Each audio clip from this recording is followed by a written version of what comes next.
My wife called the police reporting an intruder when I came home late from work as a prank. I was handcuffed on my own lawn while she left. My wife called the police reporting an intruder when I came home late from work as a prank. I was handcuffed on my own lawn while she left. I didn't laugh. I pressed charges for filing a false police report and handed her divorce papers in the morning. I, 35 male, work as an operations manager at a manufacturing facility. Been married to my wife, 32, for 7 years. No kids, thank God. Last Tuesday, I got stuck at work late. Equipment malfunction. Had to stay until the repair team finished. Texted her around 9 p.m. that I'd be home by 11:30. She replied, "Okay." Got home at 11:45. Tired, ready for bed. Pulled into our driveway, grabbed my bag from the car, walked up to the front door, put my key in the lock, then everything went sideways. Sirens, lights, 3 cop cars screeching into my driveway. Officers jumping out, hands on their weapons. Get on the ground now. Hands where we can see them. I froze. Completely froze. My brain couldn't process what was happening. On the ground, I dropped face first onto my own lawn. Tea still in my hand, bag next to me, hands yanked behind my back, metal cuffs clicking tight, knee in my spine, my face pressed into grass that I'd mowed 3 days ago. We got a call about an intruder. Blackmail breaking into this residence. I live here. This is my house. Stay calm, sir. We're sorting this out. I could see my front door from where I was pinned. It opened. My wife stepped out. I waited for her to explain to tell them I was her husband to fix this nightmare. She looked at me, at the cops, at me again, and she laughed. Not a nervous laugh, a full genuine laugh, like she was watching a comedy special. "Oh my God," she said between giggles. "You should see your face." One of the officers looked confused. "Ma'am, do you know this man?" "That's my husband." Still laughing. "I called you guys. It was a prank." Silence. Dead silence. Except for the police radios crackling. "A prank." The older officer's voice was flat. "Yeah, he's always so serious. Thought I'd shake things up." She had her phone out, was recording. "This is hilarious." I watched from the ground as the officer's expression changed. Watched him look at his partners. Watched them realize they just responded to a fake call. They took the cuffs off me slowly. One of them helped me up. Nobody was smiling. "Sir, are you all right?" "No." My voice sounded strange. Distant. "I'm not all right." My wife was still recording. "Oh, come on. It's funny. Lighten up." The older officer turned to her. "Ma'am, filing a false police report is a crime. A serious one. It was just a joke." 3 units responded to this call. "We thought there was an active burglary. Do you understand how dangerous that situation could have been? But nothing happened. Everyone's fine."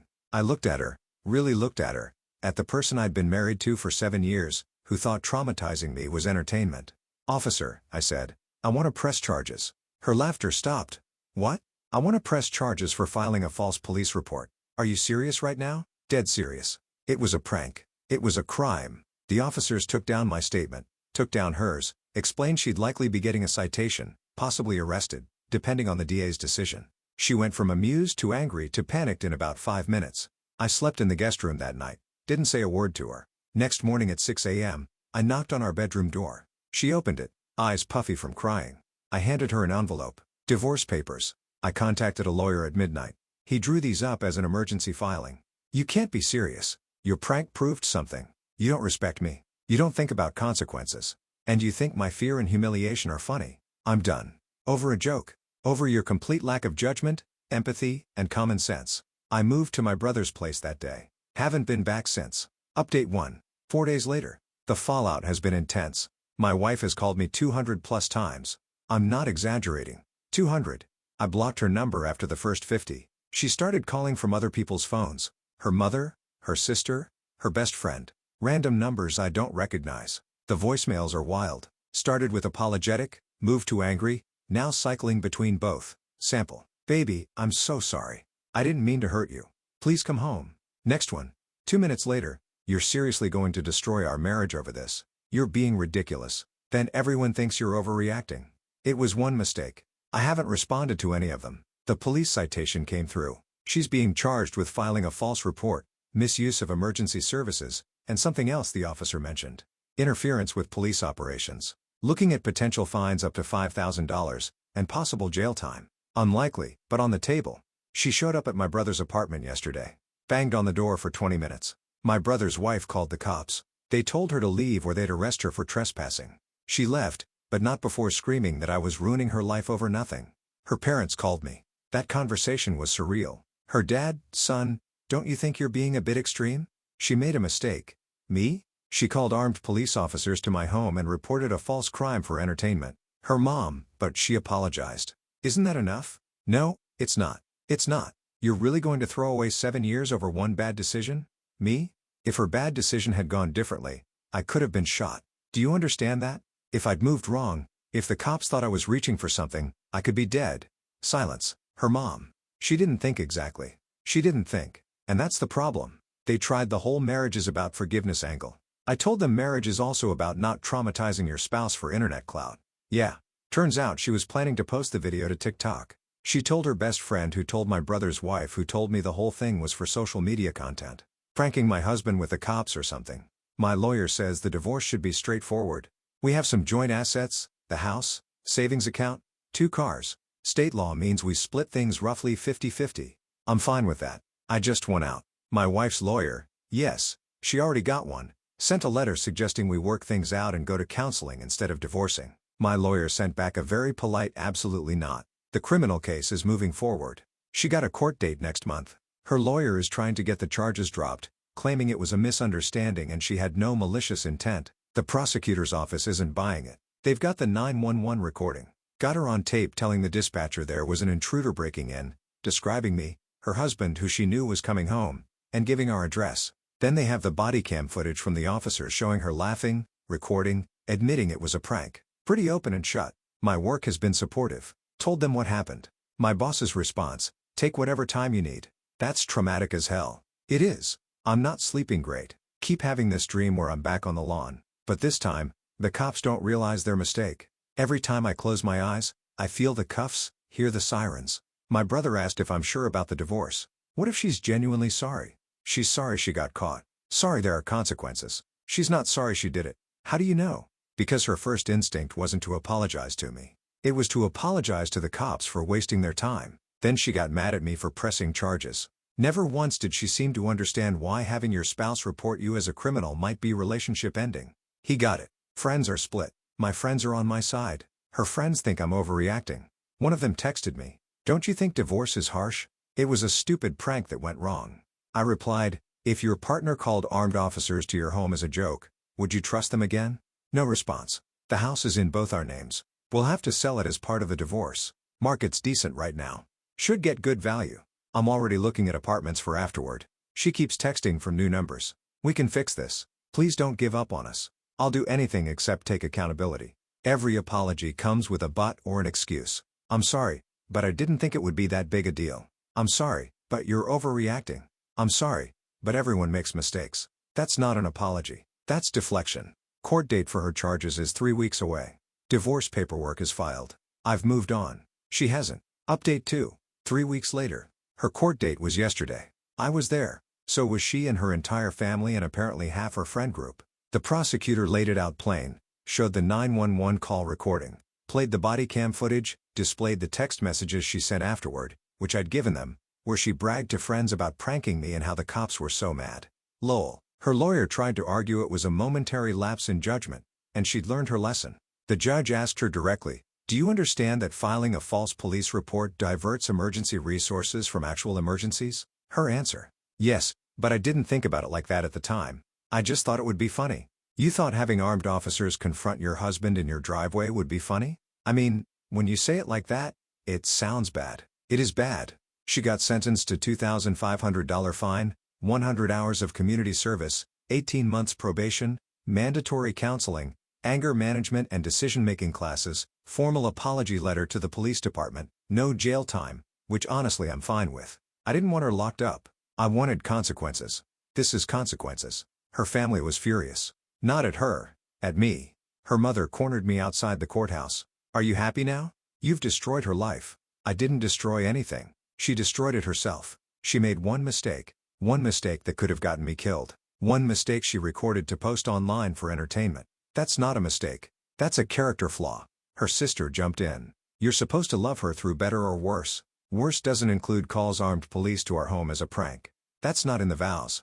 Her dad actually looked ashamed. Didn't say much. Just shook his head and walked away. My wife tried to approach me. Her lawyer physically stopped her. "Don't. You're on probation. Any harassment complaints will violate it." She yelled across the parking lot. I hope you're happy. You got what you wanted. I wanted a wife who didn't think terrorizing me was entertainment. Guess that was too much to ask. The divorce is moving forward. We've agreed to mediation for the assets.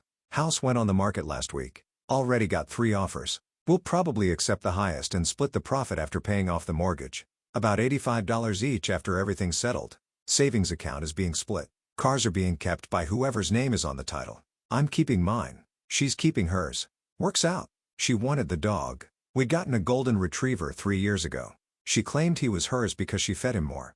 I had receipts, vet bills in my name, license in my name, adoption papers with my signature, dog stays with me. She cried in mediation. You're taking everything from me. The mediator looked uncomfortable. Ma'am, this is a fairly equitable split. He's taking my dog. The documentation shows I don't care about documentation. That's my dog. I stayed quiet. Let her spiral. Eventually, her lawyer got her to calm down. We settled. I get the dog. She gets some furniture she wanted. Fair trade, though. Watching her argue about a dog after what she did was surreal. My lawyer told me afterward, I've never seen someone so focused on winning while completely missing why they lost. Perfect summary. The community service requirement is eating at her. She has to do it at a homeless shelter or food bank. Has to log hours, get signatures. Her friends keep posting supportive messages. Stay strong. This is so unfair. One of her friends actually commented on a post. Can't believe he pressed charges over a joke. Men are so sensitive. My buddy replied, can't believe she called armed cops on her husband Hunbas. The women are so entitled. He got blocked. Her probation officer already contacted her about violation risks. Apparently, she missed her first counseling session. Claimed she forgot. Probation officer wasn't sympathetic. Told her if she misses another one, she'll face jail time. Suddenly, she remembered all her future appointments. My therapist, yeah, I started therapy, says what I'm experiencing is betrayal trauma. That the prank wasn't just disrespectful. It was a violation of trust and safety. That processing it will take time. I'm working on it. Sleeps better.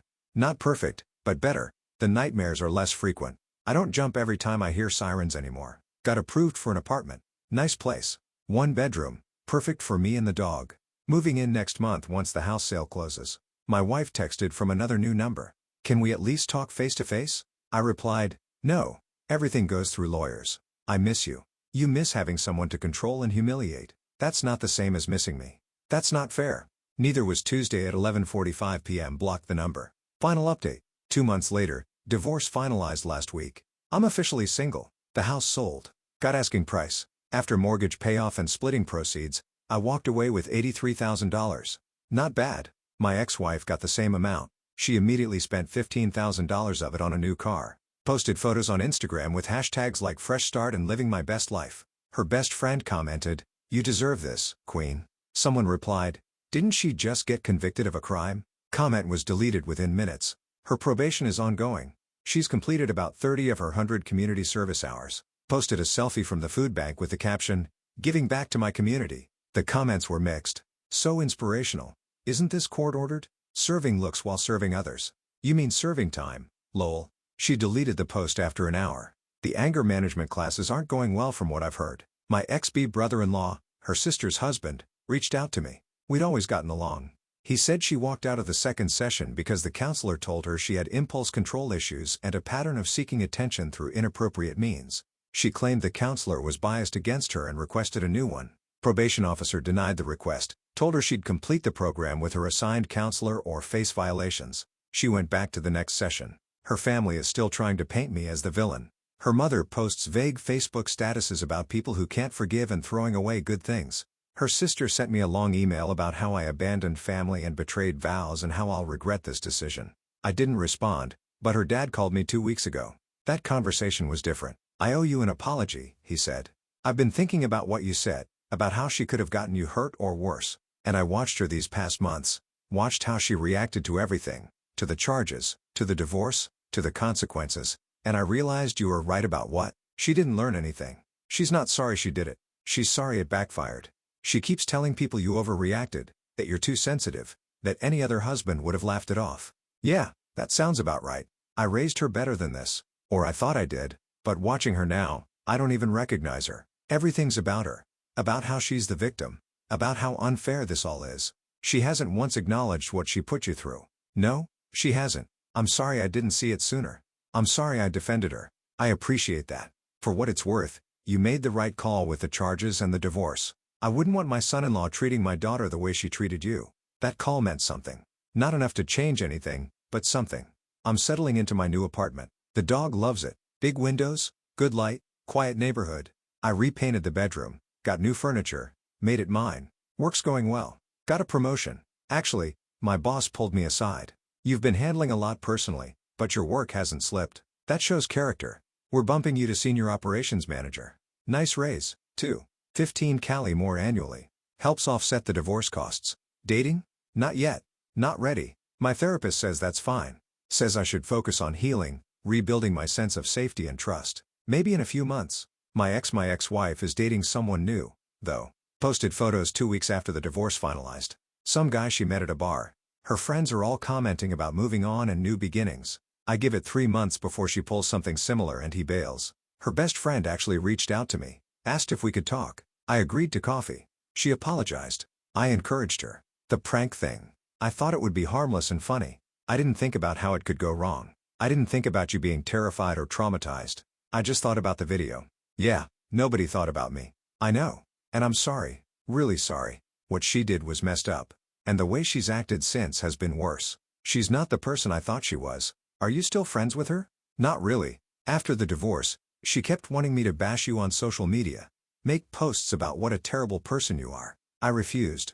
She called me a bad friend. We haven't talked much since. Sounds like she's burning bridges left and right. Yeah, she is. We talked for an hour. She asked how I was really doing. I was honest. Better than I expected, but still processing. She said she understood and that she hoped I found someone who treated me right. Decent conversation, restored some faith in humanity. My brother threw me a divorce party last weekend. Just close friends, pizza, beer, video games. Nobody made jokes about the prank or the arrest. Just hung out, laughed, played games, normal stuff. One of my friends brought a date. She asked what happened with my ex. I gave her the short version. Her response, "What kind of psycho calls the cops on their own husband for a prank? That's insane." Everyone agreed. My friend's date asked, "Did you ever think about forgiving her?" Forgiveness isn't the same as reconciliation. I don't hate her, but I can't trust her. And you can't have a marriage without trust. She nodded. That's fair. The thing about betrayal is it changes you. I'm more cautious now. More aware. I don't assume good intentions. I verify. I protect myself. Some people might call that cynical. I call it learned behavior. My ex-wife completed another 20 hours of community service this week. Posted about it again. This time, the comments were mostly supportive. Her echo chamber rebuilt itself. She texted me yesterday from yet another new number. I finally get it. What I did to you, how wrong it was. I'm genuinely sorry. I stared at that text for a long time, thought about responding, about acknowledging her apology. Then I remembered her laughing, remembered her recording while I was face down on my own lawn, remembered her anger when I pressed charges, her entitlement in mediation, her victim narrative ever since I blocked the number. Some people learn, some people change, some people genuinely grow from their mistakes, but some people just learn what to say to get what they want. I'm done trying to figure out which one she is. I'm in my apartment. My dog's asleep on the couch. I've got a beer, a good book, and complete peace of mind. No pranks, no drama, no fake 911 calls, just quiet. And honestly, that's everything I need right now. The divorce cost me some money, cost me a house I liked, cost me 7 years I'll never get back. But it gave me something more valuable. Proof that I won't tolerate disrespect. That I'll protect myself. That I know my worth. She got her consequences. I got my freedom.